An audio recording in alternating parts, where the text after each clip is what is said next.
Good morning and welcome to Keeneland. My name is Nick Nicholson, and I'd like to officially and warmly welcome each and every one of you to Keeneland. We appreciate, especially those of you who have traveled some quite far distances and taking a day away from your duties, 2 days, to come here and discuss these important things. So on behalf of Keeneland, and everyone at the Jockey Club and everyone at the Grayson-Jockey Club Research Foundation, welcome. And we are proud and honored to host this very important event. We've got a couple of mechanics that we'd like to bring you up to date on. We're going to start the panels in just a few minutes. We will take a break at about 10 o'clock. We'll have some eats and drinks for a morning break. And then about 12:15, we will have lunch. We'll have lunch in the Limestone Cafe, which is right outside that door and across the hall in there. We will try and make it quick, and we'll be back again at 1 o'clock. We'll go until about 4 this afternoon, and then we will break for the evening. For the participants, particularly the out-of-town participants, there will be a dinner starting at 6 and dinner at 7 at the Keeneland Clubhouse. For those of you who do not know where that is, it is up on top of the hill, and it is the beginning of our grandstand. So just, I started to say go where the trees are, but I guess here that's pretty much everywhere. The Maple Drive at the end of that. So we like to invite you to dinner.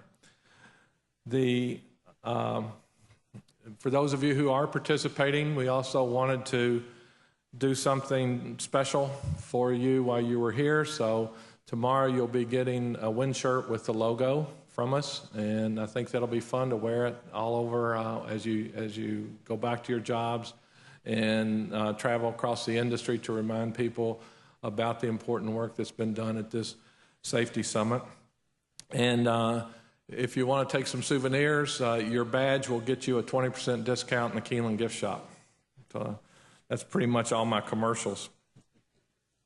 We'd also like to welcome people from all over the world. This conference is being streamed on the internet, and people are watching from all over the world, and we'd like to welcome you, and we hope that you will gain from your participation in watching that. We have a number of people that work at Keeneland. If there's anything that any of us can do to make your visit better, ask any of us, and we will try our very best to make your visit here as productive as possible and as hassle-free as possible. When Ed Bowen first called me about this and this summit some years ago and wanted to know if we could have the summit here, about 10 seconds into the conversation, I realized this is a very special, appropriate idea. This is something that we probably should have been doing for decades, but it's always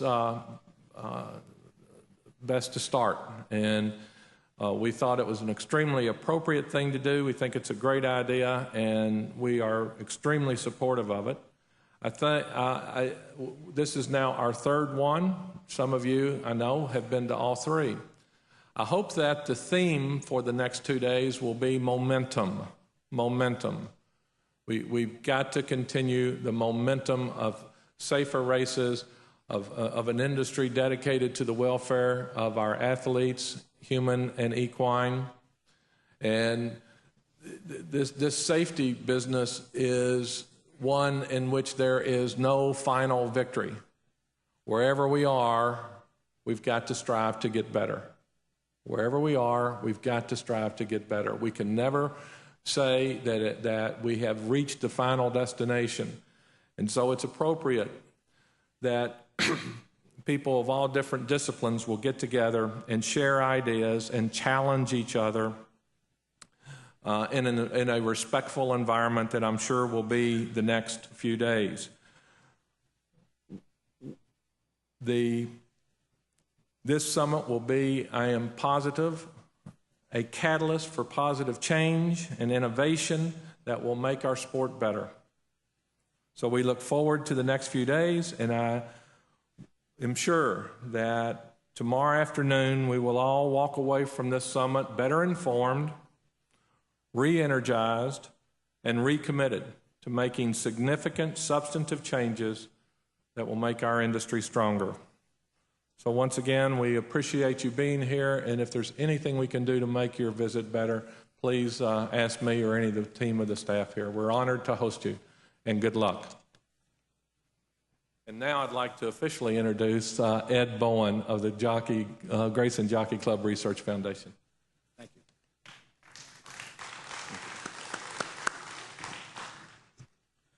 Thank you, Nick. Good morning, ladies and gentlemen. Thank you for your interest. For those of you who have chosen to attend as spectators this morning, for those who are following it by video streaming, and those who have committed time and effort as participants, I want to express the thanks of the organizers of this event, the Grayson-Jockey Club Research Foundation, and the Jockey Club. Your presence illustrates your own personal dedication to providing the maximum care of that wonderful creature, the racehorse. The origin of the welfare and safety of the Racehorse Summits can be dated from April of the year 2005. At that time, Grayson-Jockey Club Research Foundation held a morning meeting of some 3 dozen stakeholders here in Lexington. The aim of the meeting was to review and perhaps refine the priorities of the foundation and its core mission of funding research projects. We march along year by year funding the best projects we can find, and it's good every now and then to step back and make sure we are addressing the problems that the industry regards as high priority issues. Several things grew from that meeting. One was the belief that we could bring together leaders of the industry like this and harness their collective strengths in a meaningful manner. With help from the visionaries intellect of Dan Fick, then executive director of the Jockey Club, and Alan Marzelli, the president, with their help, we decided, and with the cooperation of Mr. Nicholson, the Grayson-Jockey Club Research Foundation joined with the Jockey Club in organizing this effort. The first summit was held in the autumn of 2006. In the interim, of course, the tragedy of Barbaro had been visited on the sport. This was an illustration of how events can alter priorities. A few years earlier, mare reproductive loss syndrome would most likely have been paramount on the minds of the industry, certainly those in the breeding sector here in Kentucky. Then the outbreaks of herpes virus at several racetracks and other facilities put infectious diseases front and center. And then, of course, the injury to Barbaro put musculoskeletal problems atop many people's lists. The foundation has been instrumental in funding research relative to all of them. It is the philosophy of the Grayson-Jockey Club Foundation and of the summits not to flip-flop totally on priorities based on the headlines of the day. While it is appropriate to recognize and respond to shifting urgencies, it is also important to maintain a course which recognizes and seeks to address a broad range of areas which are most important to the industry. Safety, of course, is always a top concern. Another outgrowth of that original April 2005 meeting was an enhanced realization that the Jockey Club's database is uniquely situated to shed light on trends and to help individuals have a broad view of what is happening in a very large industry. One of the toughest disciplines for any of us, I think, is to realize that what we see going around us might not be universally applicable to the whole strata of this broad and diverse business. If you were to tour Kentucky and see 100 foals a day, it would take you 3.5 months to see all the foals in the state. That would be quite an accomplishment, and you would probably feel you had a pretty good grasp of the foal crop. And yet you would have seen less than 1/3 of all the foals being born throughout North America. If you went to the races every day for the entire year, assuming you were watching 10 race cards with the national average field size of 8.24, you would witness horses make 30,000 starts. You would have license to think that you had a pretty good feel for North American racing. Yet, as admirable as your effort would be, you would have, in fact, have seen less than 7% of all the starts made by some 71,000 individual horses. To help shed light on other statistics and to help participants avoid the pitfall of applying local and individual assumptions to the whole, we provided several charts at the first summit. I would like to review some of those this morning, and of course we have updated them through 2009. They address the underlying concern that racehorses make far fewer starts today than in the past, and the attendant worry that the breed is weaker than before. One concern I hear and read frequently is that the decline of number of starts per horse has taken place because we are pushing our 2-year-olds too much. Well, as this chart shows, we have far less 2-year-old racing than we did back in the 60s comparatively, back when racing careers were more active and lengthy. As you can see, in 1964, a total of 52% of the 1962 foal crop raced at 2. Those 2-year-olds averaged 6.9 starts, and 2-year-old races accounted for 11.6% of all races run that year. Contrast this to 2004 and 2009. In each of those years, only 30% of the applicable foal crop raced at 2. Those that did race averaged only slightly more than 3 starts per horse at 2, and 2-year-old races were down to accounting for only 7.9% of all races.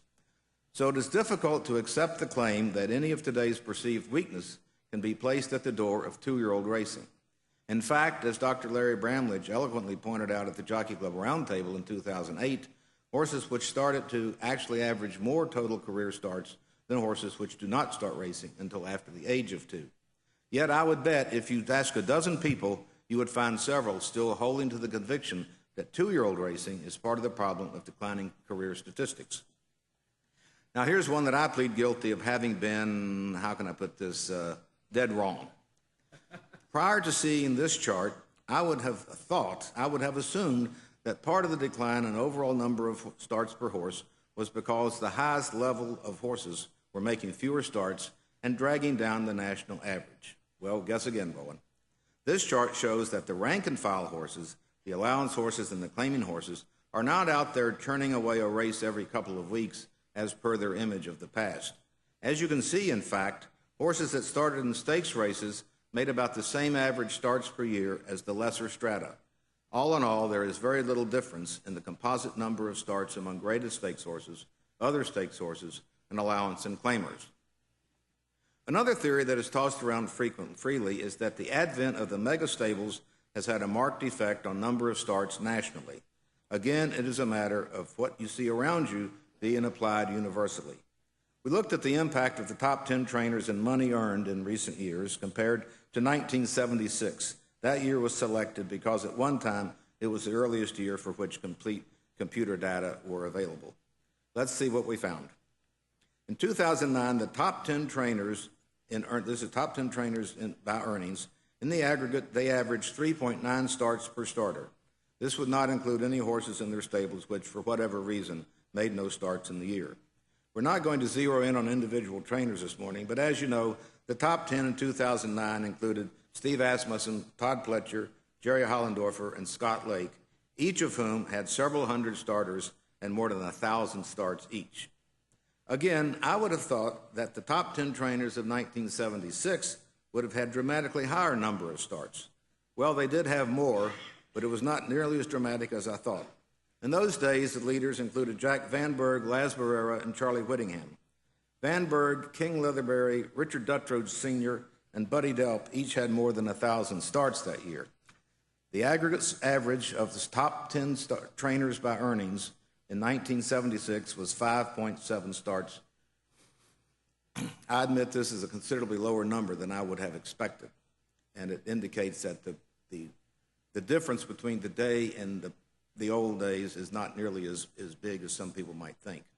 In fact, the ratio of top 10 trainers starts to the prevailing national average was about the same in 2009 as it has been in 1976, right about 60%. In 2009, the top 10, including the most prominent of the mega stables, accounted for 9,850 starts, almost identical to the 9,825 starts accounted for by the top 10 trainers of 76. In 2009, the top 10 accounted for 2% of all North American starts, up only slightly from the 1.8% that the top 10 trainers had accounted for in 1976. In terms of percentage of horses trained by that top echelon, in 1976, the top 10 trainers handled 2.8% of all starters, and by 2009, that figure had risen to 3.5%. It's an increase, but hardly so dramatic a difference as to account for much of a change in national starts per year. Now, having said that, I realize that if you are the racing secretary of a track where some of these trainers of huge stables are based, and you are having trouble filling your races, you will not take much comfort from knowing that across the nation, the impact of megastables is statistically diffused. One final note of some interest on this subject. In 1976, the top 10 trainers accounted for 5.8% of all purses, whereas 2009's top 10 trainers accounted for 7.7%. This brings us to the basic national statistic of concern, which is the marked decline in number of starts per starter. There are various ways to measure this. The most commonly used graph is this one from the Jockey Club's fact book. It shows the decline in number of starts per starter from 11.31 in 1960 down to 6.20 in 2008 and a minutely higher 6.23 in 2009. As the graph also notes, the average field size has waffled, but only between 8 and 9 starters per race. A number of people have interpreted this decline as resulting from the widespread use of Lasix. I'm not here to debate that issue, but even those who accept that theory are left to ponder the fact that the decline has been ongoing for more than a decade before Lasix was used widely enough as to seem a reasonable culprit. Something else must have been going on here, and perhaps still is. Let's look at this trend a bit more deeply. This chart breaks down categories by number of starts. It excludes 2-year-olds, by the way. At the top of the far right, you will note that in 1954, 47%, nearly half of all starters, ran at least a dozen times each in a year. In that year, the 3-year-old champion High Gun made 14 starts, and the Kentucky Derby winner Determined ran 15 times. By 2009, as you see, only 14% of all starters raced a dozen times or more, and a slight majority, 52%, raced no more than 6 times in the year. I found this a dramatic way of elaborating on that common graph that we've just seen that has been so widely distributed. The next chart, however, makes possible a slightly more positive spin, for it does point out that there were 8,800 horses on the North American scene that raced at least a dozen times each last year. And more than 2,000, ran as many as 16 times. So there are at least pockets of racehorses out there that are still have the constitution for such numbers and are indeed asked to demonstrate it. So these were trends which helped shape the mindset we started out with at the 2006 summit. We realized that such figures could be sliced and diced in many ways, and I would not say that it is universally accepted that the American thoroughbred today is less sound or durable than in the past. The sense of the summit participants, however, was that if we would accomplish more by accepting the premise that such was the case, rather than continue to dither about whether there was a problem and perhaps let action be impeded by doubt. To me, one of the most compelling moments of the summit of 2006 was when Seth Hancock of Claiborne Farm sat up on this stage and said that he was unable to breed as sound and sturdy a horse as he had in the past. Now, it's not like Seth is one who has waffled on his philosophies and principles over the years. His beliefs and goals were the same, but somehow the raw material must be somehow different. The Durability Committee of the first summit looked at several forms of statistics from the Jockey Club information systems. This is a standing committee and eventually refined our statistics to highlight stallions which, in addition to traditional measures, also score highly in 2 additional measures, average starts per starter and percent of foals which get to the races. You will soon be seeing an updated list in our Foundation newsletter, which is published in the Blood Horse. The participants in the summit did not take a monolithic approach. It was recognized that even if horses are not as sturdy and rugged today, there are more ways to help them be as sound as possible than just trying to nudge breeding patterns to seek more durability. So I'd like to review some of the changes that grew out of the first and second summits. The Equanimity Database is a result of combining personal initiative and modern technology. Dr. Mary Scolay, who was then the commissioned veterinarian in Florida, was the driving force and inspiration behind the database. David Hayden's Encompass staff at the Jockey Club worked with her to develop a system that is effective and practical. I remember Dr. Scolay's warning that If it takes more than a minute, it won't get done. Encompass provided a way for this to happen, and what had never been available to the industry before suddenly began to come to fruition. 81 racetracks have signed contracts to report, representing 86% of flat racing days in the U.S. and Canada. In addition, the National Steeplechase Association has signed on to participate on steeplechase reporting. This is a matter of each injury, major injury being recorded in a like manner throughout the nation. One of the highlights of today's presentation will be a report by the distinguished epidemiologist Dr. Tim Parkin from Scotland on what has been learned from the array of data which have already been inputted from the majority of racing jurisdictions. Ahead lie other epidemiological studies which will identify risk factors and thus provide horsemen and racetracks with new understanding of how they can move to lessen the incidence of major injuries. That, at least, is the goal. Also, to my mind, one tangent of the injury database has been an increased awareness of the importance of pre-race inspections. Pre-race inspections have not traditionally been carried out with the same diligence and technique from state to state, but they clearly are a line of defense against racing injury.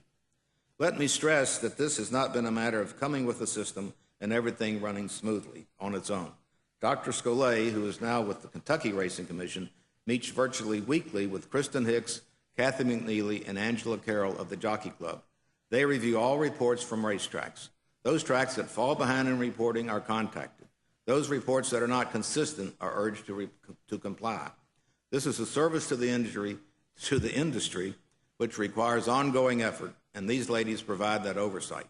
And of course, it would not be possible without the cooperation of personnel at each and every racetrack who is involved and who share the belief that the industry needs this information.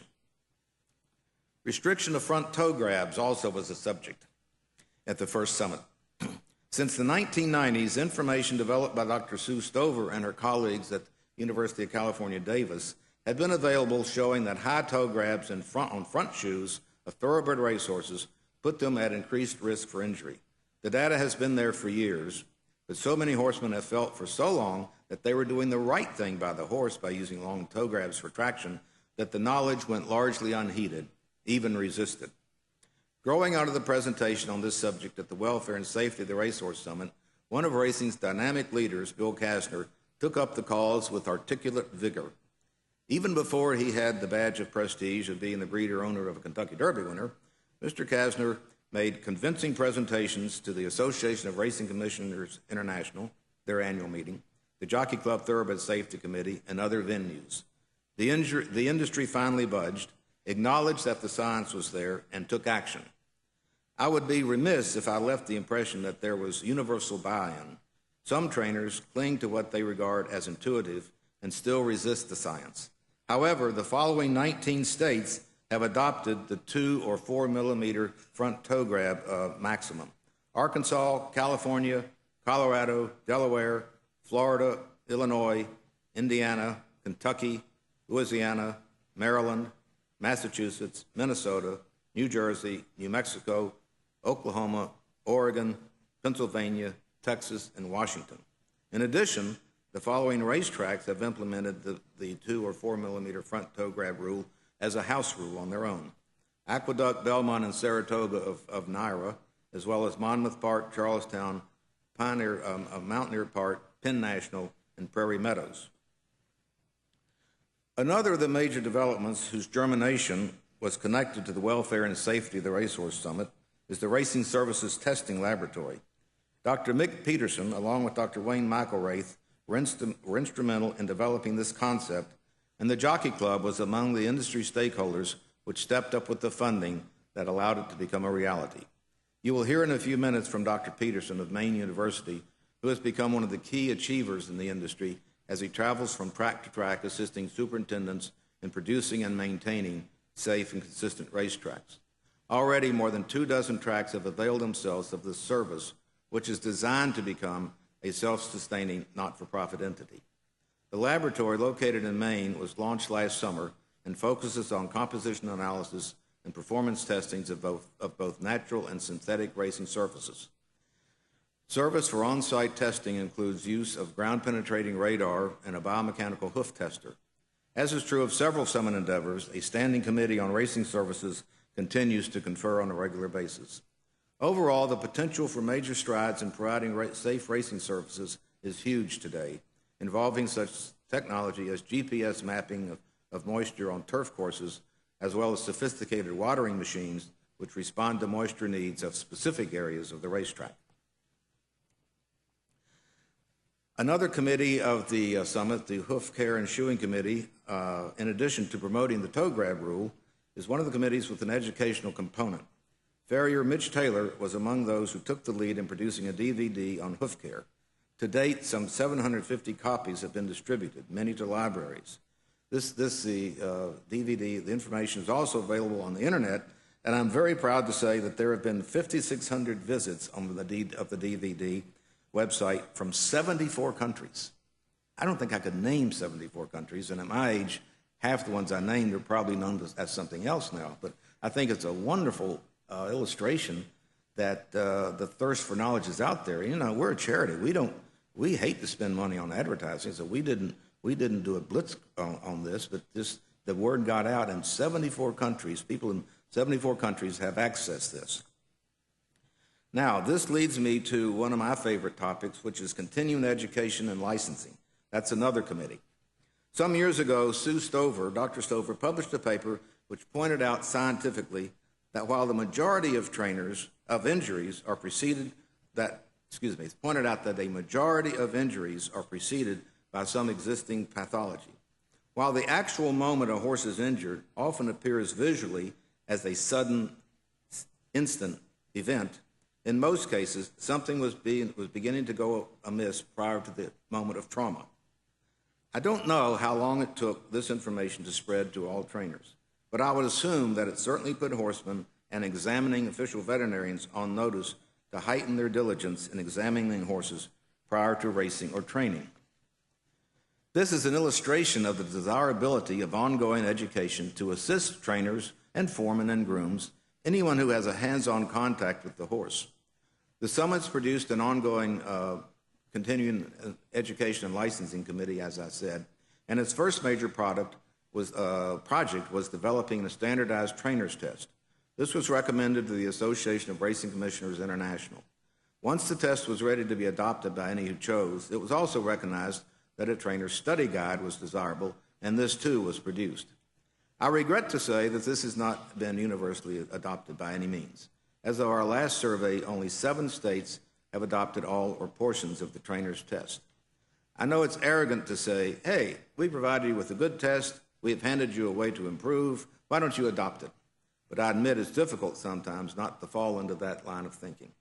We still regard continuing education as a very important subject, and the good news is that the RCI Model Rules Committee has recommended 2012 as a target date to implement a program of 4 hours a year for trainers. At the same time, the Groom Elite program continues its good work in helping educate the staffs of trainers.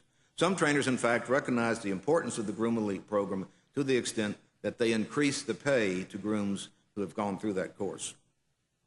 As far as the summit's role in continuing education is concerned, our committee currently is leaning toward a voluntary program. We recognize the delicacy of telling a professional horseman or horsewoman that they need continuing education, and we are providing it. This is not meant as an insult or as an arrogance from the academic world, but as a recognition that the busy schedule of the thoroughbred trainers is not generally conducive to sitting around studying scientific publications. You would not want to send your child to a school where the teachers refuse to take continuing education. You would not want to go to a doctor who took the position that he had all the book learning he needed 20 years ago and didn't need to keep up.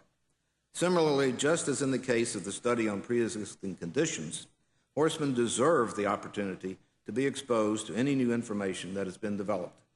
The Washington HBPA has had success in attracting a large audience of horsemen to presentations on continuing education, and the Summit's Education and Licensing Committee regards continuing education as a win-win-win situation. It's a win for the horse, for the trainer, and certainly for the owner. I would hope that peer pressure and common sense will be our allies. If you are a trainer, surely you don't want to be left behind in developing knowledge that your colleagues might be using to help keep horses sound and successful. If you're an owner, I hope you would look askance at a trainer who can't be bothered to attend a couple of sessions in the track kitchen, maybe twice a year, to hear presentations of potentially helpful information. I personally regard continuing education as one of the bright potentials growing out of a summit committee, and I believe it can be accomplished without burdensome financial cost to any party. Again, I would like to express my appreciation to all who have participated at the various summit committees. Their intellect, insights, and energy have produced results and are continuing to do so. And I like what Mr. Nicholson said about momentum being the key word. In his recent letter to Congress in response to its questions, the Jockey Club President Jim Gagliano remarked, quote, "We believe the record will indicate that more progress has been made during the past 2 years in these areas of our sport than in any other comparable period in history," close quote. I like to believe that the summits have played a role in that progress, and I want to thank the Jockey Club Safety Committee and the NTRA Safety and Integrity Alliance for utilizing and in many cases endorsing ideas which have grown out of summit committees. We will be hearing reports from both of those organizations later in the morning, as well as a report from another of the most productive organizations in racing, the Racing Medication and Testing Consortium. Again, I'm pleased that you're here. I think we have an excellent program for you today. We took the tact of reaching out to many participants who have not been on the program before, in addition to some who have. Thus, we hope to have continuity, but also fresh input. There were many, many others whose input would be appropriate, but as you can imagine, we had to be careful not to create such large groups that progress would be unworkable. I think you will come away from today's presentations encouraged that your horses and your industry are backed by a strong core of intelligence and dedication, and I'm confident that today's session, combined with closed working sessions tomorrow, will again produce tangible results. The final session tomorrow starts at 11 o'clock, and you're again welcome back. At that time, we'll be addressing the issue of how to get progressive ideas off the drawing board and into industry implementation. Thank you very much.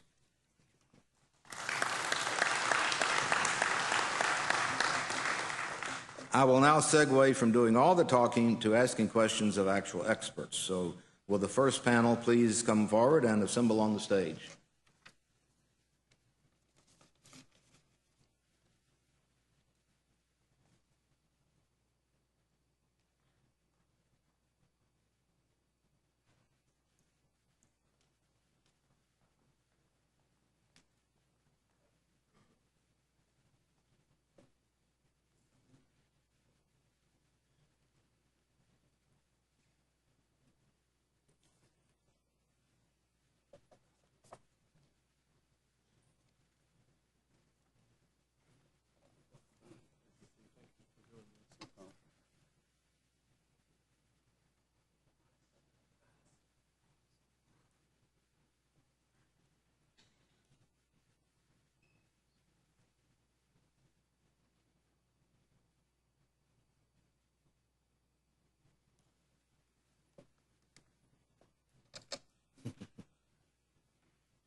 Okay, this is a panel on racetrack surfaces, absolutely controversy-free.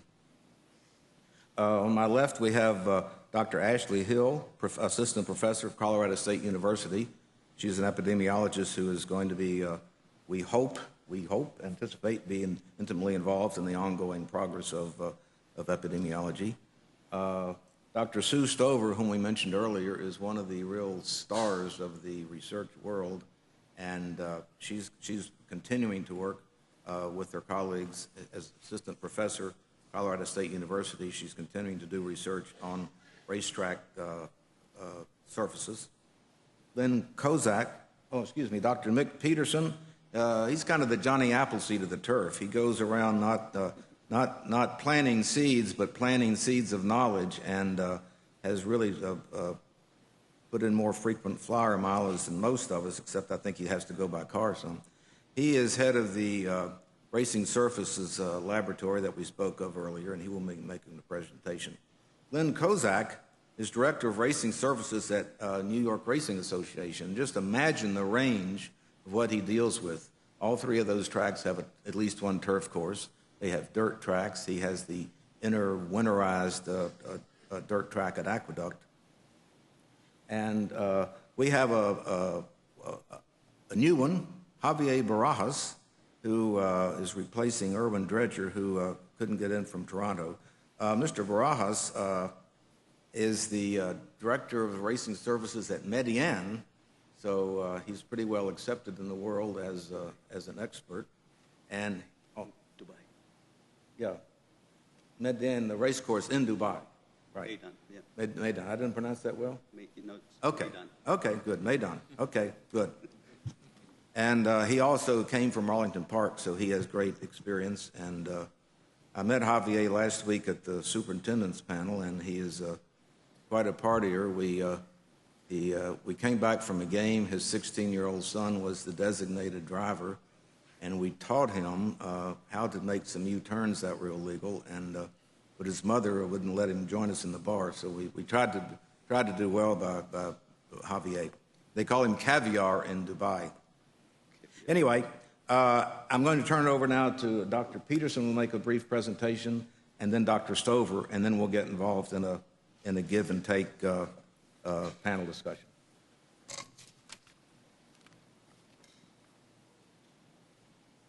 All right, thank you, Ed. Let's see if I can operate the, yes, hey, it works.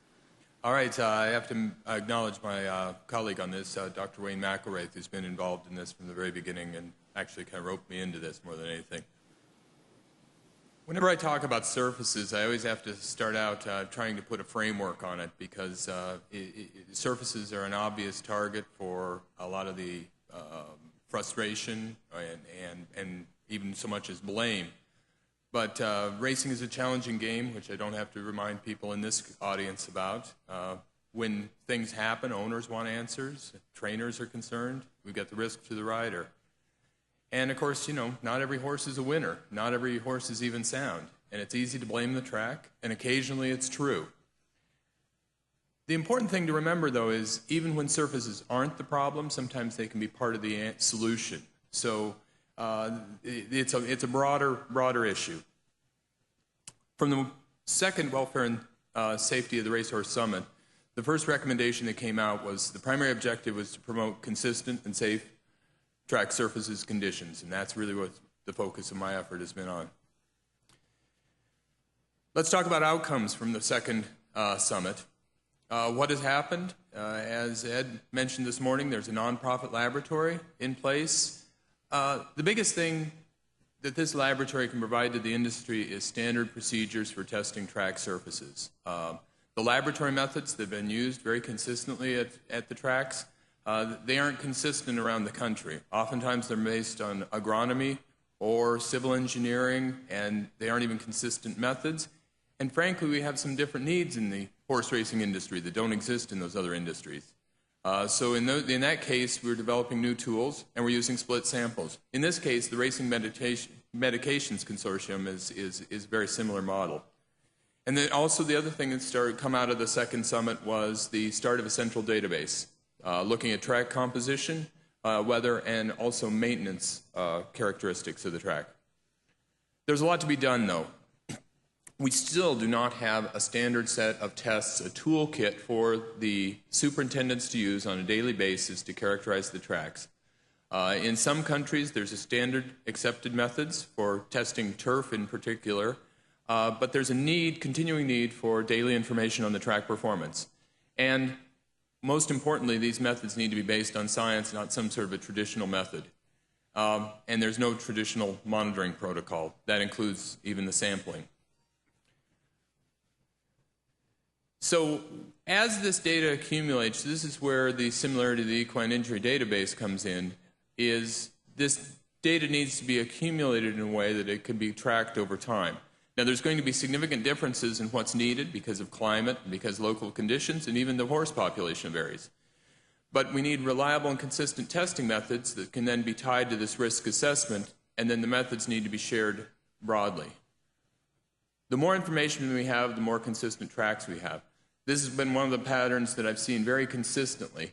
If the superintendents have additional information that's provided to them, they respond in real time so that over time, you'll find that it becomes more consistent. Just the testing itself results in more consistent tracks. There's a wonderful Australian study on football fields where it turned out the study was a complete failure because in the process of doing the study, they provided the field maintenance personnel with more information, and the differences between northern Australian football fields and southern Australian football fields disappeared, and the injuries were reduced.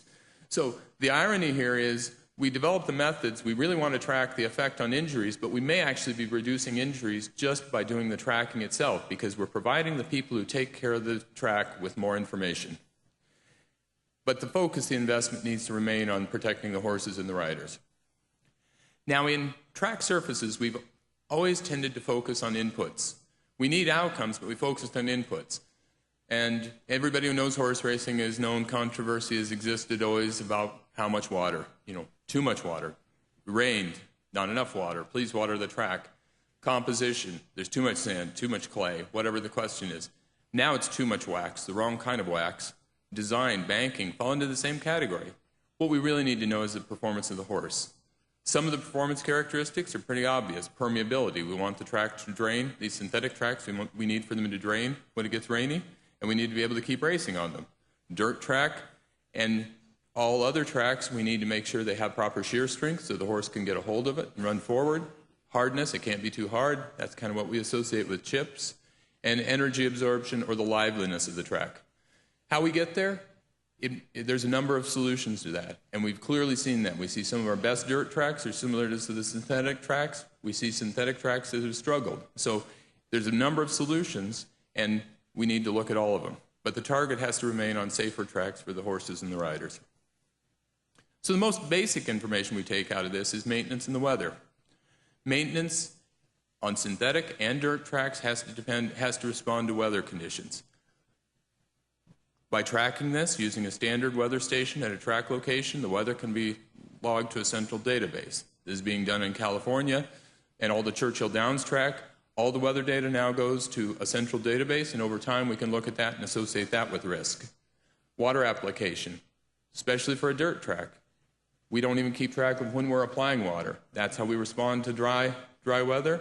And we need to be careful about when we're watering, especially as it gets to the end of a race card and it begins to get cooler and your evaporation rate drops. And the evaporation model, that's what's key. This has been done in precision farming for 10, 20 years, where you put in, your inputs are based on your knowledge of your loss. So you have evaporation models. Turns out we have to do some things differently because they have crops on it, we don't. But the first correlation to risk is moisture in the track, and I would say that what we're probably going to see over time with the synthetics is that same correlation is going to be temperature in the track. Now, part of this is just off-the-shelf tools. A little jargon here, time domain reflectometry. It's the best way to measure moisture in a dirt track. We can track this. We can start doing this. This begins to give the spatial variation of the track. The wet spot in front of the grandstand is the classic. Late in the race card, you got shadows across the track. You get the wet spot. Beginning to track that over time and knowing where not to water. Details about this needs to be shared widely. Here's a tool that works, the GPS doesn't work on it, and the other key issue is when it doesn't work.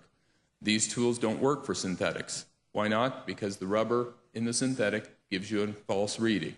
We need to make sure that the superintendents know when not to use it as well as when to use it.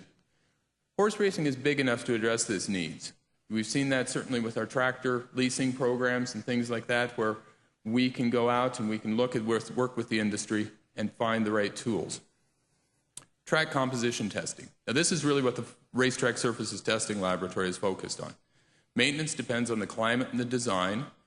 The shallow sand track in Florida isn't the same as a deep track in California because of climate conditions. That's going to remain. But we can have standard lab tests for the different racing surfaces regardless of jurisdiction. Then we need to understand how the local superintendents and maintenance personnel are responding to the weather because that'll depend on design and materials. Over time, just the tracking of this will provide better outcomes. As I mentioned before, consistent track methods and then new methods when needed. The synthetics have created a huge need for different characterization methods. This then can go into all results. One of my philosophies on this has been everything's going to be open to the users. Everything's non-proprietary. The methods can be downloaded for free at the racingsurfaces.org website. As we begin to develop these new methods, the nonprofit laboratory provides them. So if there's a local laboratory that can provide the services more quickly, then they can use the same technique. We can produce a split sample, we can do the testing locally, and we can do it centrally. So we've got a single reliable lab that you can go to check, but then the local laboratories can continue to do the work. Some of the basic composition tests are sieve separation, hydrometer, shape of the sand, fiber weight percentage, dirt tracks use fibers as well, and sand mineralogy. But we also have differences between the dirt and synthetic. Organic content in dirt, synthetic gas chromatography has turned out to be a terrific tool for looking at the way these waxes change over time. The wax oil content declines, and then also looking at differential scanning calorimetry to look at how the wax melts. Let me give you a quick example of how this plays out. This is a track in a dirt track in a wet weather climate. What you see there is 3 different curves. This is just the particle size distribution. The large sand is on the left-hand side of your screen. The small sand is on the right-hand side of your screen. What we see here is a profile moving out from the rail where you've lost fine sand along the rail and you move outward. These variations in composition spatially on the track can lead to a very different track. It can lead to a rail bias, but more importantly, it can even lead to risk to the horse because there's an uneven surface as you move towards the rail because you'll lose fine material and it'll get softer. Another example of this is inconsistent material addition that we identify at some tracks. If you look at this, the data at the 3/4 pole and the 1/4 pole look similar. The data at the wire and the half pole look similar. That doesn't make sense. You know, you'd think that if there was a spatial variation, you'd expect it to be associated with some sort of a pattern around the track, but this is obviously inconsistent. Well, if you look at it, it turns out that the gaps were at the 3/4 and the 1/4 poles, and that was where the trucks came on when they were adding material, and it didn't get properly mixed. This is the sort of information we don't really need to track in a database. This just needs to go back to the superintendent, given to the superintendent, and it can be solved. But this is a difficult job. This is a job that requires getting up early in the morning, watching the trucks when they deliver the sand, showing the truck driver how to operate the truck in some cases in order to spread the sand properly. And this is the sort of feedback that can have an immediate benefit. Another example of this is X-ray diffraction. This is one of the things that when I first got into this industry, I realized there was this dramatic difference between East Coast tracks and West Coast tracks as far as the design. Water explained part of it. The other part of it was clay mineralogy. Using X-ray diffraction, we were able to identify these different peaks in the X-ray diffraction spectrum that actually tell us what type of clay we have in the different locations. And if we look at it carefully, it turns out the East Coast tracks that were designed differently had essentially no clay from a mineralogical standpoint. So part of it is reverse engineering. The superintendents in both of these areas had already addressed this issue. They were dealing with it.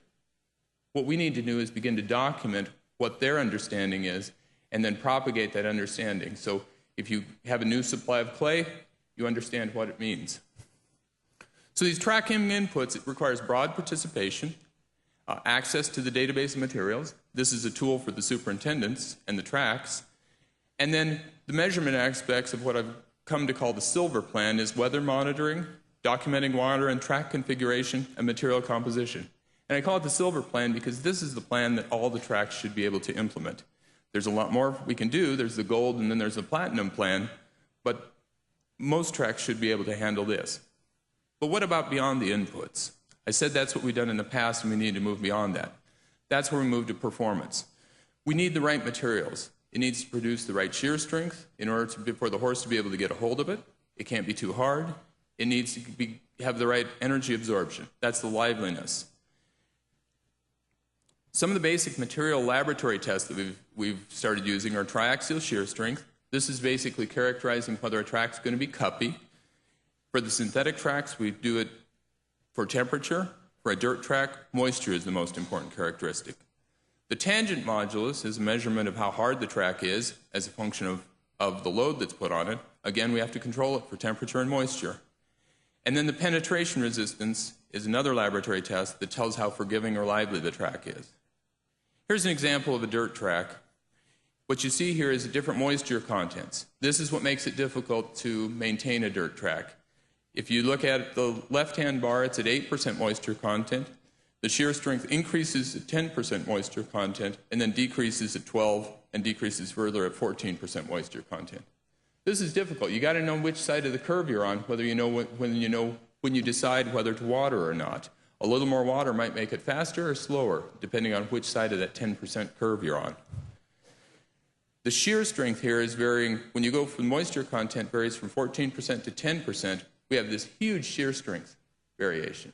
Now, everybody kind of knows this intuitively. What we're doing is putting numbers associated with that. But these are laboratory tests. The material has changed, and it may or may not matter. At this point, we need to link it to epidemiological research. The database, at this point, is the tool that will tell us whether this helps the horse and the rider. As Ed also mentioned, we also do in situ performance and design measurements, and these are less mature than the laboratory methods at this point. But the lab testing of the material ignores design, maintenance, weather, and wear. This is a biomechanical hoof tester. It matches the speed, load, and load of a horse at the gallop, the front leg. Periodic testing is done now at all Churchill Downs tracks, and California now has one of these machines that they're going to be moving between tracks as well. Over time, this allows us to look at how all the pieces come together, the composition, the moisture or temperature, the maintenance, in order to look and track over time how things have changed.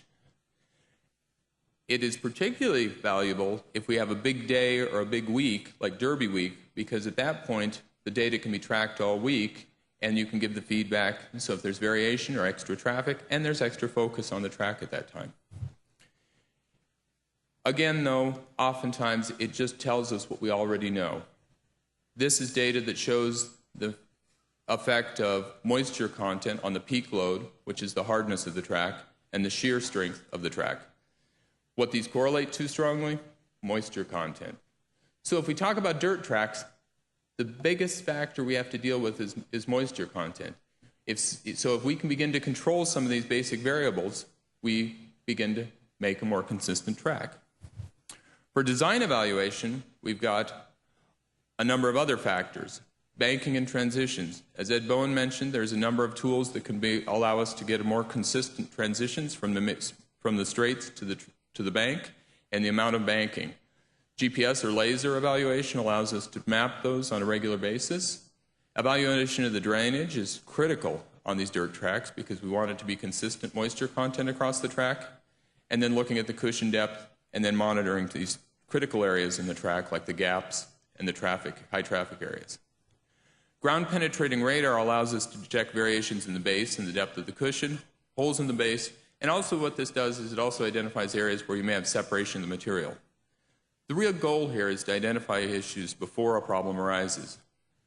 Here's another example of a project that was identified at a particular track, that if the difficult area, as many of you are aware, is when there's a quarter chute, there's drainage from the quarter chute, the horses are changing lead, it typically has a lot of traffic, and at a lot of racetracks, that's where the equipment's brought onto the track. Sometimes the solutions to these are pretty simple. Eliminating low areas along the rail, maybe putting a little more crown on the chute to change the drainage pattern. These small changes over time can reduce the risk to the horse. Cushion depth. That's another question that has arisen periodically, but it's a very different question depending on the design of the track. The East Coast tracks, which you see on the left-hand side, typically are, or what I call East Coast style tracks, are typically a sand track over a hard base. A limestone base, or if it's an East Coast track on the West Coast, it's decomposed granite. California-style tracks traditionally were a cushion, a pad, and a base, where the cushion was maintained on a regular basis. Something as simple as measuring the depth of the cushion is very different. On an East Coast track, what does this require? This requires a welded rod with markings on it. You walk around the track, you poke it into the track, and you see if you've got the right amount of cushion. You check your grading that way. However, on a West Coast style track, ground penetrating radar is more effective because you have to look through this pad and you have to maintain these two layers. Poking a stick in doesn't necessarily give you the right answer. Again, we need to have the right tools for the job.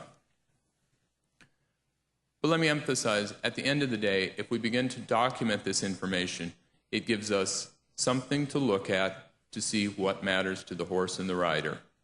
We can keep improving over time, but unless we've tied this back to the epidemiological risk, we don't know which factors are critical.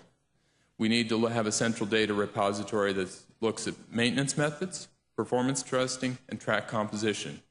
And we need this data to be tied to outcomes, the injuries to the horses and the jockeys, effectiveness of maintenance methods, and also look at labor and equipment expenditures. This isn't an industry that can just throw money at every problem, and some of these maintenance expenditures may be unnecessary. So let me go back to where I started. Tracks didn't cause the problem, but they can help improve the situation. If there's no disease, there's no breakdown, and as Dr. Stover has pointed out, and the other issues are conformation, existing disease, shoeing, training, all these other factors. It's multifactorial. But at the same time, we can begin to look outside the box. Moisture is the number one uncontrolled variable on turf and dirt. Churchill Downs has just funded a new research project, the Advanced Water Truck. The idea is to be able to sense in real time what the moisture content of the track is and deal with those shaded areas on the track and be able to apply moisture in a consistent fashion. I didn't say tracks caused the problem, but here's a case where we can make the tracks more consistent. If we can switch to the video, I'll show you an animation of the Advanced Water Truck. Oh, it's on the other screen. We're at the early stages of this project, and what we're doing right now is what's been funded in the first stage of this project is the ability to sense in real time the moisture content of the track as it flies around above the surface. So this is the cartoon showing with the Advanced Water Truck, the front array of sensors, which will be either electromagnetic or acoustic, detects the moisture content and then proceeds to turn off the nozzles as it goes across the wet areas. Sometimes the wet areas will be quite large as you get shading in the grandstand. If you have a low spot, which is holding water, you can begin to sense the moisture content in that and turn off the sensors. This is where we can go. I mean, this begins to look like a water truck that could be shared between tracks, brings dirt tracks forward, and looks at the primary variable on dirt tracks. And what I jokingly say is, with the cost of a dirt track, I can't imagine we could spend as much on a water truck as we do on a synthetic track. But if we can get 99% of the way there with a water truck that we do with a synthetic track, we've gone somewhere. Let me end with one clear point, though. We have to tie it back to the horse and the rider. Really, the holy grail here is epidemiology. What track characteristics protect horses and riders, and that will be bringing the track monitoring database and the equine injury database together in order to be able to understand the right effects for the horse. Thank you.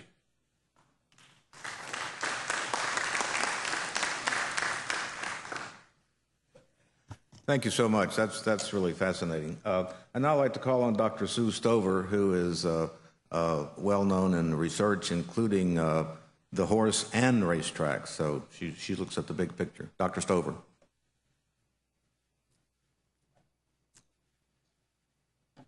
So thank you very much for the opportunity to be here and share some of our findings. The first thing I would like to do, however, is just to applaud the Grayson-Jockey Club Research Foundation for not only organizing the Equine Welfare Summits, but for effectively translating information and knowledge to application in the field. I can't think of a better example that this has happened, so just sincere appreciation for that. Thank you.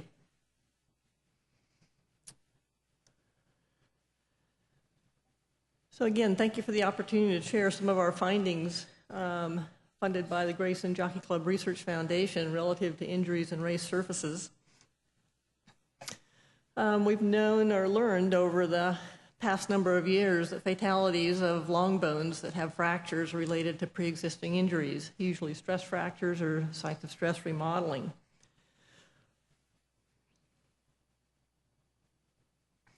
However, it's been less clear about the genesis of injuries to the fetlock or supporting structures, their supporting structures. And this happens to be the cause of approximately a third of the fatalities, at least in California.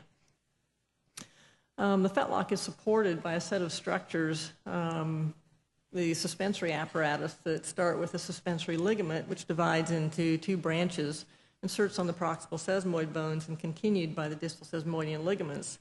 When these structures undergo excessive lengthening, they're at risk for injury. And one of the most common injuries is proximal sesamoid bone fractures. We've just completed a study, again funded by this organization, in which we reconstructed the fragments of proximal sesamoid bone fractures. And what we noticed is that at the back portion of the sesamoid bone, there appeared to be a defect so that this portion didn't come together like the pieces of a puzzle that you would expect to come back together if you reconstructed all the fragments. We suspected that this was the example of pre-existing injury in these sesamoid bones that predisposed to fracture. And to ensure that that was not a result of the acute injury, but actually pre-existed that injury, we examined the bones in the opposite leg of these affected horses. And lo and behold, we found a similar area of essentially osteoporosis. So this area of osteoporosis works similarly to stress remodeling of stress fractures of long bones, in which it creates a stress riser, much like the perforations on this postage stamp, that allow this bone to fracture under low loads and in a very predictable location, resulting in proximal sesamoid bone fractures and catastrophic injuries and fatalities on the racetrack. So this is another example that's added to our list of pre-existing injuries resulting in fatalities.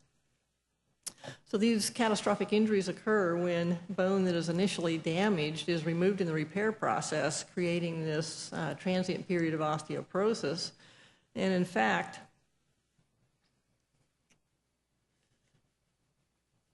see if I can get this to advance.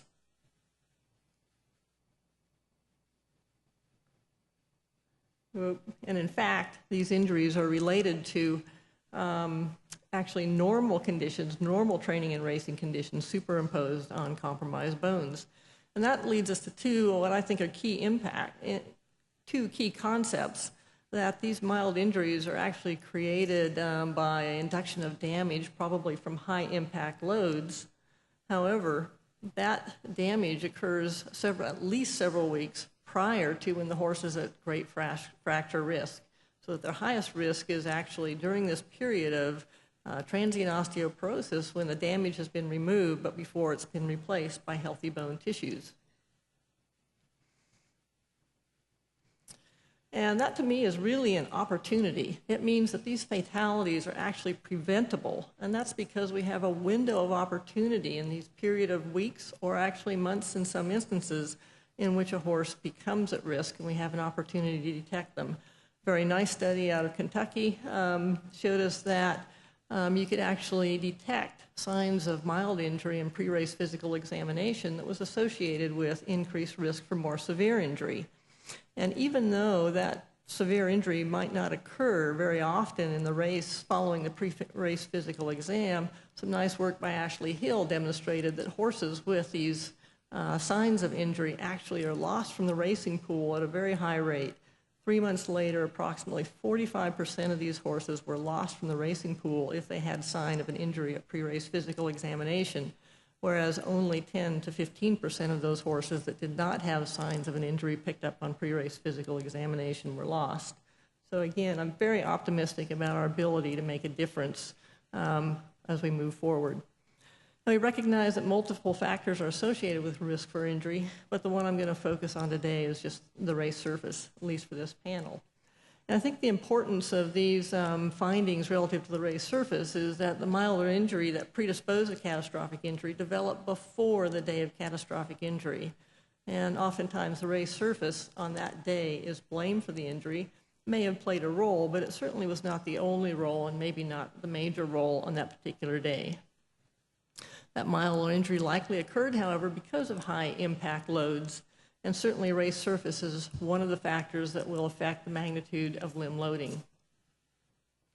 We completed a study a number of years ago, funded by the Grayson-Jockey Club Research Foundation, in which we looked at the transmission of forces and accelerations between the horse's hoof and the race surfaces with different surfaces. And one of the things that we simultaneously observed in a subjective manner was the interaction of the hoof with the surface, here with a hoof on a dirt surface on the top,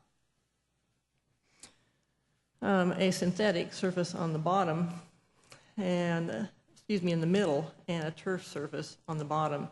And we can see that the behavior of these are quite different. And so our goal is actually to develop a standard for race surface behavior that will minimize injuries by optimizing limb biomechanics so that the strains and stresses in the structures in the limb are kept below a threshold so that we minimize mild injuries and ultimately fatalities.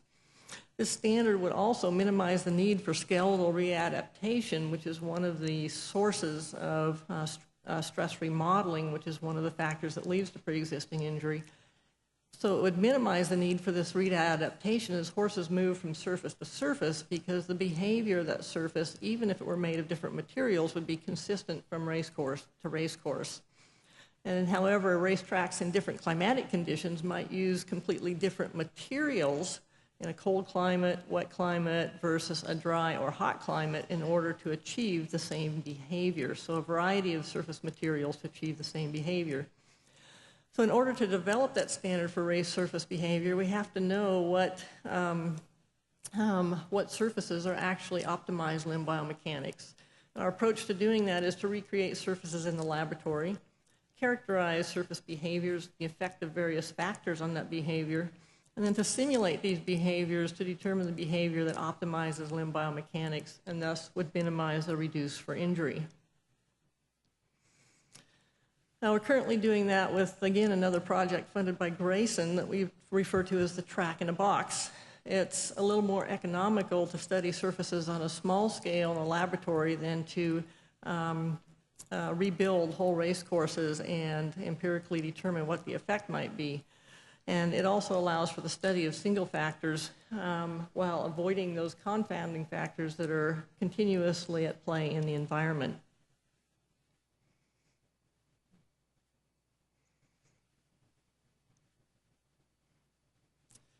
So with this track in a box, we've reconstructed the base associated with the synthetic race surface, including the drainage system and all of the components that are included in the base.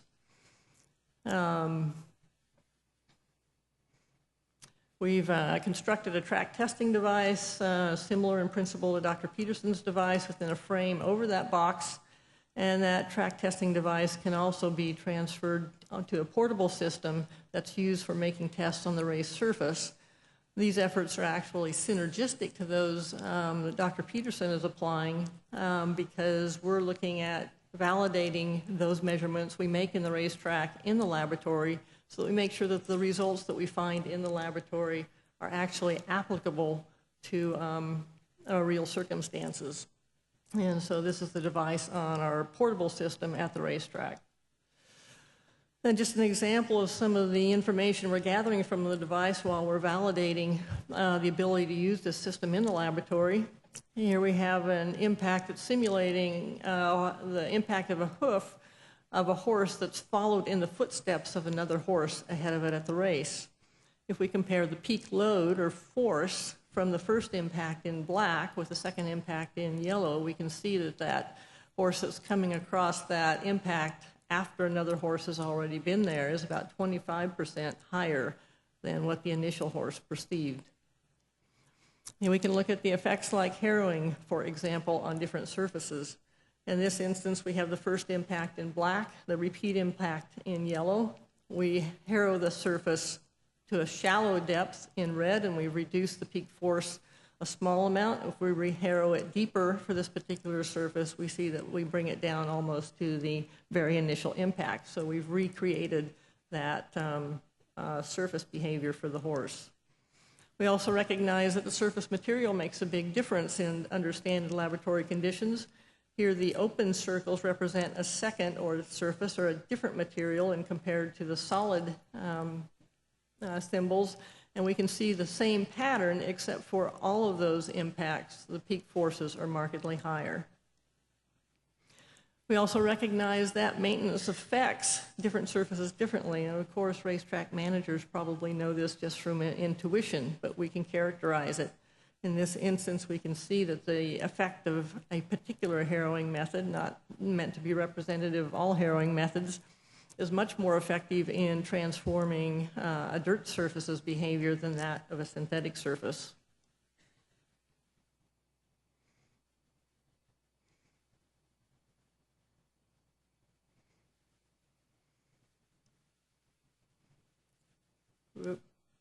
We also believe that the base material can have a marked impact on the behavior of the surface, or at least as the horse's hoof and limb perceives that. We can see from the next graph that if you look at the variation in the symbols on the left designating deceleration as we impact the surface, that shorter amounts of surface material, for example, have been prepared, have a much greater variation, which is a reflection of the influence of the base on that surface. And so also looking at that. We also need to be sure that our simulation of race surfaces and the horse's limb reflect actually what happens to the horse as well as what happens to the surface. And so simultaneously we're forming studies at the racetrack using live horses in which we follow limb kinematics or motion, hoof motion, acceleration, and sometimes forces between the hoof and the surface at breathing speeds, looking at both forelimb and hind limb hoof kinematics, and finding similar acceleration data in that we find that vertical and horizontal acceleration markedly different between surface materials with horses. And our goal is to develop a race surface behavior standard. Go back to this. And this is where we're using computer modeling and simulation to make sure that we're recreating or we simulate true horse kinematics, true race surface behavior, and in this instance demonstrating that strain in the suspensory apparatus, which is related to risks for fetlock injuries and fatalities related to fetlock breakdowns. And ultimately, we can develop this standard through then putting in an almost infinite number of possibilities for the behavior, finding out what optimizes limb biomechanics, and then using that information on behavior to distribute to different race courses, race managers, and engineers to then design the materials that would be used at that particular race course so that wherever that race course was, the behavior of that surface would be the same for the horse. So hopefully my messages today, if I was successful, are that fatalities adversely affect horses and the industry, that the vast majority of our fatalities are due to pre-existing injuries. Those pre-existing injuries actually occur before the fatality, giving us a huge opportunity for detection, intervention, and prevention. Race surfaces do matter, and management of those surfaces matters as well. So I'd like to thank the organizations that have contributed to funding our research, that provided insight for what was said today. Thank you very much for your attention.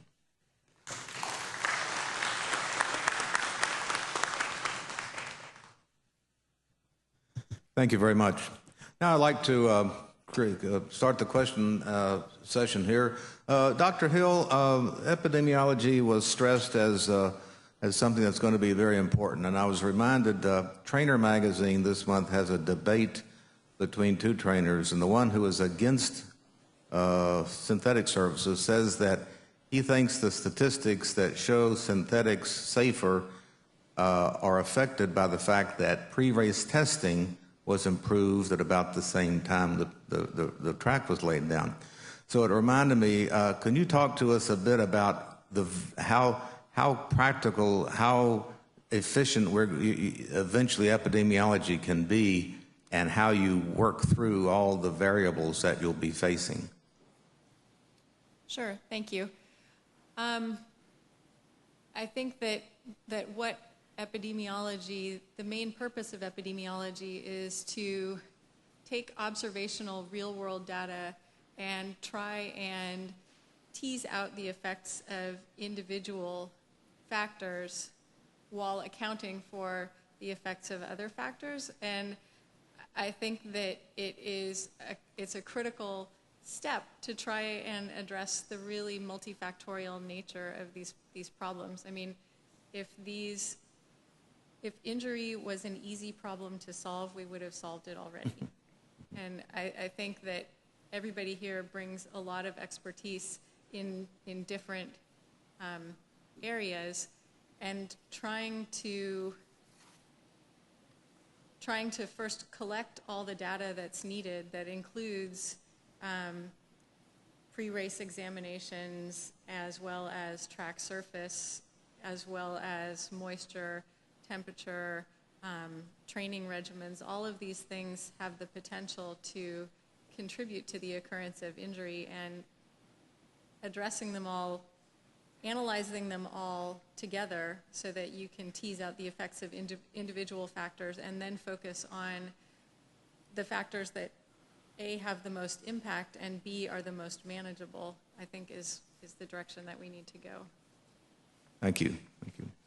Turning now to a gentleman who faced this day to day, Mr. Kozak, would you sort of talk through the differences of the tracks you manage? And specifically, I'm curious as to whether in today's nomenclature, do you consider the winterized track at Aqueduct virtually a synthetic track?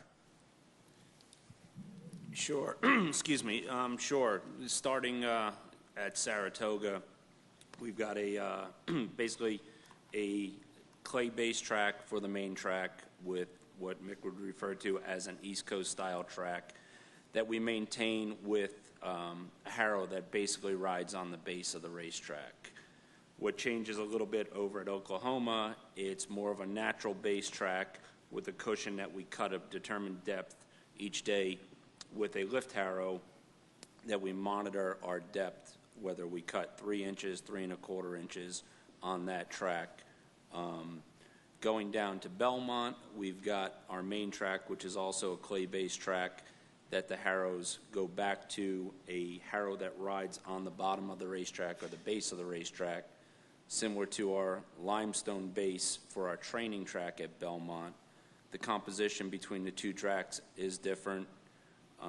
Going to Aqueduct, we also have the main track with the clay base that has a little bit more silt and clay on the main track. Going to the winterized track at Aqueduct, which is your basic limestone base with what people consider a winterized track.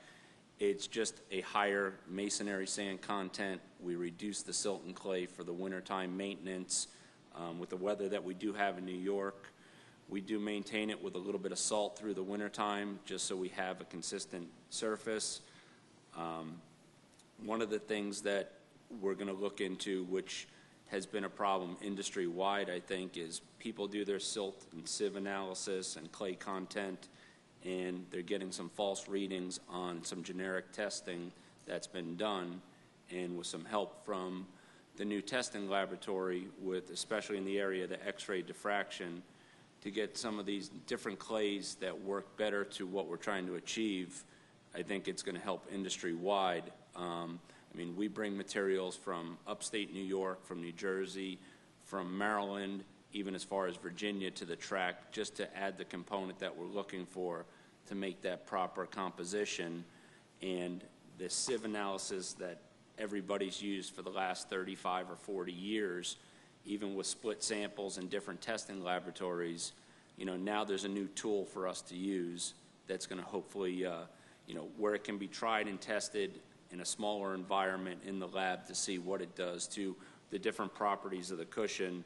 It's just a benefit to everybody. But the other thing about the Aqueduct winter track is there's been rumors when I started in New York 2 years ago that the track was winterized with a heating system underneath. Absolutely not. It's just a limestone base, and that's about it. And you take care of it with you deal with it as what Mother Nature throws at you. That's the hardest part about Aqueduct. Thank you. Javier, speaking of Mother Nature, you're now in a situation of a totally different, or a considerably different climate. Can you talk to us about being in Dubai and what you found there in terms of requirements of track surface management that might contrast or be similar to what you had at Arlington Park? Well, the temperature, actually they call it the winter, it's in around 70s or 80s at night, and during the day when we had the World Cup on March, it was 106 degrees. So we had to keep the synthetic track tight so they can run fast over it instead of running too slow where the horse would be tired out. So we'd end up doing is less ripping or less loosening of the material back in Dubai as we do it over here at Arlington on the synthetic track, where they have to do more loosening up and tightening up so that it's tight on the top and loose on the bottom. And on the turf courses over in Dubai, we put in a Bermuda grass, which is called runners. It grows across and down and overseeded with rye. And it's really good because in the heat, the Bermuda just grows like weed, and it's real helpful for the surface or the bottom, so the horse can get a hold of it real good. At Arlington, what's different, it's more of a Kentucky blue rye mix on topsoil. It tightens more than it would on the Dubai track, but they're both.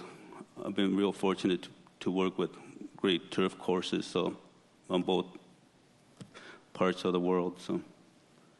Thank you. Now I'd like to ask both Glenn and Javier. It's commonly played out in the press that for big days, tracks purposely are made faster. Two questions. One is, and I'll invite Dr. Peterson too and Dr. Stover. One question is it true that there is management's preference that you have fast tracks on big days? And is there a tension between making your track the safest you can and making it fast? Should I start? Well, I've been in the business 34 years, going on 34 years, and I never once, I've had Breeders' Cup, I've had World Cup. These are top races. Never once have I thought, let's change the track now, especially when it's going good. I feel the surface should be just as perfect for a $4,000 claimer as a $4 million horse, so that is truly wrong on my side. Never have I thought making the surface faster for that day. I do worry if I have a world top horses running on it, running a 116, which I can also get in trouble for that. So I try to make it as uniform and as uniform as I can every day. Thank you. Glenn? I'm sure as everybody saw, that certainly wasn't the case Belmont Stakes Day. But weather, sun, wind certainly had a factor into it, but at no point is the track ever souped up or graded. We try and eliminate grading the day of a big race. Obviously, weather plays the key factor in that. But and as far as management having any input on that, at least for NYRA's sake, absolutely not. Between Charlie Hayward and Hal Handel, they let us do our job and do what's best for the racetrack. And just try and keep it as consistent as possible. Everybody saw the temperatures that we were fighting Belmont Stakes Day. I've got numerous emails that we weren't putting enough water to the racetrack for the moisture content. I mean, we responded to those 6 water trucks before the Belmont Stakes, and obviously you saw the times. The times in the day leading up to that race were consistent with where they should be, and we couldn't get enough water to that track with the conditions that were out there for that race. But, you know, on our part, it's not souped up. Well, I've extended to Dr. Peterson and Dr. Stover. You're a scientist, but you really get involved in, you know, the day-to-day of racing. Can you generalize, is a faster track in any way more safe or less safe?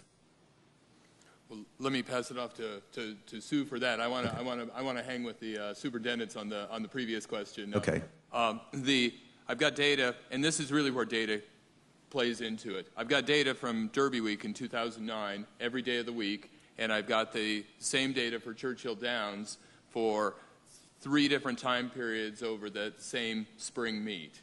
And what I can tell you is it was actually a little slow for the Kentucky Derby in 2009. And there's data then to support it from the in-situ testing. And you know, these myths will continue to exist, and they have to do with all these other factors. Speed is multifactorial, just like risk is. And you've got the crowd, you've got the population of horses, and you've got the enthusiasm of the trainers. So you may be actually seeing a difference in times, but what you weren't seeing was a difference in the performance of the racetrack over that time period. And now there's data. And so I probably should publish a paper on that for a couple of handicappers. I'll pass it off to Sue then for talking about risk associated with it. Well, I think it's not quite a simple answer as the question is. I do think that there are tracks that as they get faster, they also get harder, and they probably result in more fetlock hyperextension and increased risk for injury. There are other factors on how the hoof and the hoof shoe track interface affect limb biomechanics, so it's a little dangerous to give one simple answer at this point in time. Okay. Sorry, Ed. Can I follow up on that? Sure. Sure. And one thing that's fairly non-controversial, I think, when I've talked to trainers as well as trackmen, is probably the biggest risk is inconsistency of the track going around on a circuit. And I used to use the comparison that it was like running along a grass surface, and then you'd hit an asphalt surface, and you get that jolt, or stepping off of a step. And of course, if you're overloading the limb, there's the ability to adapt to a surface, but stride to stride, there's less adaptation. Jeff Thomason at Ontario Veterinary College pointed out that I was mistaken on that, because human proprioception allows you to adapt actually in real time to the surface as you're touching it, and you can actually adapt as you step down. A horse, because they're using the same wiring we are, but they've got a longer wiring system, they're actually 1 or 2 strides behind. So they might be adapting to a soft spot when they hit the hard spot. So if you have a variation as you go around the track, that's probably even more of a risk, because there's not the ability of the horse to adapt their gait to the different surfaces, sort of the Groucho Marx run that you do. And so I think probably a hard surface that's consistent, my gut feel is that that's probably less important than the variation. But that's really when we have to pass it off to the kind of work that Ashley would do, because Dr. Hill would then look at whether the correlation to risk is really hardness or softness of the surface, or shear strength, or whether it's the coefficient of variation of the shear strength or coefficient of variation of the hardness. And that's really where we have to go back to the epidemiology. Okay, great. Thank you. Now, here's a question from the audience that I would just invite Dr. Hill and everyone to comment on. When synthetic tracks are installed and new base and drainage are installed, potholes are eliminated. How do we know that the new base is not the source of fewer breakdowns and not the surface change on top of the base? So I would throw that question to anybody, to all of you, each of you. It's very hard to figure out when multiple things are changed simultaneously which individual change actually had the effect. I mean, really the only way to address that would be if you had tracks where they didn't change one thing and did change the surface, or vice versa.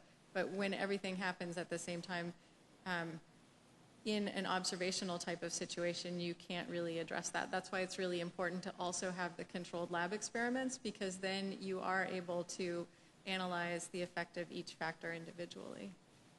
Okay, great. Dr. Stover, would you like to comment on that? I think Dr. Hill did a nice job. I would concur with that. I think that's the reason that it's important that we gain insight from observational studies and we gain insight from laboratory studies. They're overlapping, but they're different pieces, and in order to answer the questions we're interested in at the horse level and industry level, we need to be using them together. Right. Anyone else want to comment on that question?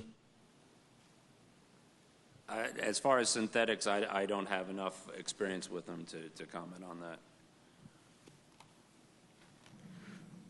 On potholes and synthetics, I don't think that, I mean, we're constantly monitoring, checking the tracks every inch, every foot, so it's really, I mean, I can't see or finding something. We just constantly are over them. I mean, Glenn knows how even a dirt surface or a synthetic surface, we keep checking them. So I don't really know about being potholes on tracks. Yeah. And the thing is that comes back to why the in situ measurements can be so important, because using something like the biomechanical hoof or the system that Dr. Stover has developed, we can combine all those factors into the variability of the surface as you make a circuit. And one thing that we see, the synthetic tracks when they're put in, is the variability. If you go 7 feet off the rail all the way around and make 24 measurements, the coefficient of variation is lower in synthetic tracks in general than dirt tracks. However, there are dirt tracks out there that actually have a lower coefficient of variation than some of the synthetic tracks. One common factor on those dirt tracks that are very consistent is the base is consistent. And one of the ground penetrating radar, I started using that because I found inconsistency at a California racetrack. We found it with the biomechanical hoof. It was an in situ test. Did the composition testing. That didn't explain the problem. What explained the problem was a problem with the base. And the beauty of that was, it wasn't a problem. It was at Fairplex. There was nobody racing at the time. It was one of those situations where the superintendent could go out on a dark day. Steve Wood went out on a dark day, scraped it away, repaired the base, and it was before the horses got hurt. That's really the model we need for the industry, is we identify these problems, we fix them, and nobody gets hurt. There was no risk to the rider, and there was no risk to the horse. Right. I would like to ask Glenn and Javier about your horsemen. Javier, when Arlington went to Polytrack, what was the response to the general response among horsemen, and to the extent that you are familiar with it now, have they begun to like it and accept it and want it to stay? When it was put in, I think they really liked it because it was something new. Now, I can't tell you what's happening right now. I've been gone for a year and 4 months, so I can't really say if everybody's loving it or if they hate it. I'm sure I think it's real difficult to have every trainer happy in the barn area. So I'm sure there's some of them are going to like it and some of them are going to hate it and some of them could care less. So it's really difficult to answer that one. One thing that I've heard some track superintendents say, they're concerned that some horsemen will assume that the Polytrack or whichever synthetic is so forgiving that they can train a horse that they wouldn't train on a dirt track. Do you regard that, did you see that as a problem, and do you think that that the word has gotten out that you don't make those assumptions? Either. Yeah, I know, Glenn, you haven't had a track like that. I think it's difficult for what it was in the beginning, what they were saying and what they're saying now. It's not the same. So some of them might think that the horse gets more sore on a synthetic track now than they would on a dirt track. So it's a whole different story. Before they were saying it was less forgiving. So I don't understand what the trainer's mind is. Okay. Glenn, you're in a situation where you're in a profession that within the last 5 years or 6 years, things have changed here. I'm sure you've thought about what it would be like to have synthetic surfaces. Does it create additional pressure, or have you learned new things from your association with people who have synthetic surfaces? What I'm getting to, is there a sense of heightened pressure that you now are running these tracks, and some people may perceive them as not as safe? What has that been like as a professional, from a professional viewpoint? I think industry-wide, certain trainers love to train on them. Other trainers, would rather prefer to just race on dirt. One of the key points in New York is the spring that we had last year at Belmont with the weather. Horses that are prepping for a race, altering their training schedule. The synthetic certainly gives you a little bit better handle on your works. Another issue is the race is coming off the dirt, or coming off the turf, going to the dirt, where the synthetics seem to hold together much better. There hasn't been too much discussion on our point on synthetics. Certain trainers, prominent trainers in New York, have pushed for it as a training tool. At this point, we're looking at all avenues, but we haven't even gone into detail as implementing any of that at this point. There are areas that it certainly has its benefit, but until they tell me to go forward and look at it closely, at this point we're just going to maintain what we have, and the only option is I think the turf plays a big role in this, with races that come off the dirt, as far as the management of the turf course, as far as business with the track, and just dealing with the racing secretary. It's tough to hold these races together when we are running so many turf races now. On a 10-race card, we're up to 5 or 6 turf races a day, and foul weather comes into it, and it's tough to there's so many races in a turf course, and even with the turf courses that we do have at Belmont, we've been very fortunate this year with great weather, where I think that's one of the key benefits to the synthetics, is having something to fall back on for that off weather. It's been widely conjectured that there is an affinity.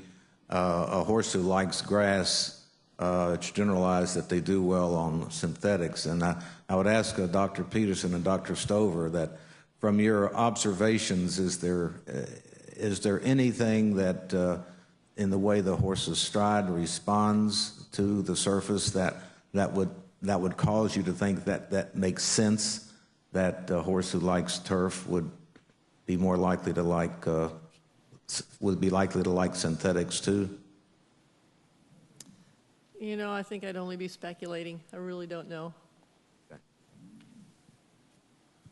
Well, and I can say that the function of the fiber in the synthetic tracks is like the root system in a turf track. So with a turf track with a well-developed root system, you'll have a high shear strength. So the mechanics make sense on that. There are fibers in some of the dirt tracks which will actually give them a little higher shear strength, which will actually move them closer. So there really is, I think, probably a continuum in there. But how that affects the horse is way out of my pay grade. Well, I don't think so, but I know. Anyway. I've seen. Well, good trainers know that. Fortunately, the industry can always supply opinion. It's up to you to get facts. Now, here's a card from the audience. Dr. Stover, would you elaborate further on the pre-race exam, and how can the industry use the pre-race exam more effectively to detect pre-existing conditions? I think I'm a big proponent of the pre-race exam and utilizing those findings more proactively.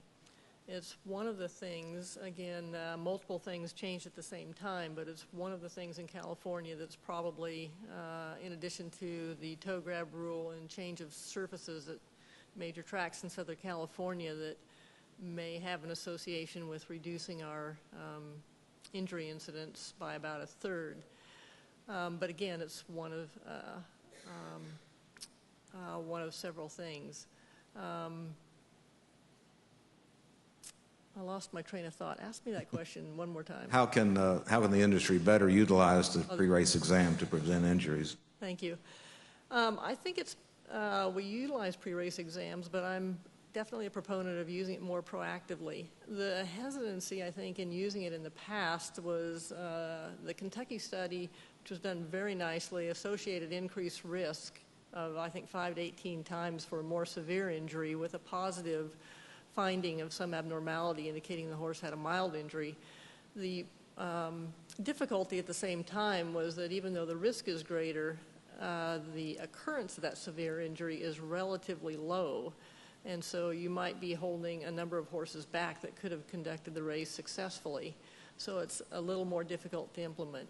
But I think the thing that makes me think we should be more proactive about holding horses back if they have a mild injury was actually the work of Dr. Hill, in which showing that within the next 3-month period of time, those horses with evidence of a mild injury drop out of the racing pool. So that from a industry-wide perspective and a business perspective, economical perspective, and equine welfare perspective, where actually mild injuries are taking an insidious toll on the industry that I think is fairly large. So I think that we can use those findings more justifiably to help us maintain a healthy pool of horses that will actually end up racing more often during their career because we've maintained them in the pool. Dr. Hill, from your perspective, how would you envision evaluating that as a variable? Would you have to learn all you could about the inspection of how an inspector in a certain state, a certain racing commissioner goes about their work? Would that be something that you could you'd have to make a calculated evaluation of the differences in quality of pre-race inspections from state to state, in other words? Yeah, I think that recognizing that there are state-to-state differences, there are analytic ways of accounting for the fact that there will be differences among the states and among the different presumably among the observers at different racetracks, even within a state. So that can all be incorporated into the analytic methods. I think the critical thing is to ensure that pre-race inspection data is available for all the horses that you want to include in an analysis. Mm-hmm. Good. Here's a question that I wish Mary Scolay were here. Does pre-race medication affect the pre-race inspection? I think we'll probably get to that in another panel today, but it's a very good question. Well, it's right about 10 o'clock. We're on schedule, which is great, and we have a break of 15 minutes, and please be back at 10:15, and we will begin continue a series of very interesting presentations, and thank you very much to the panel.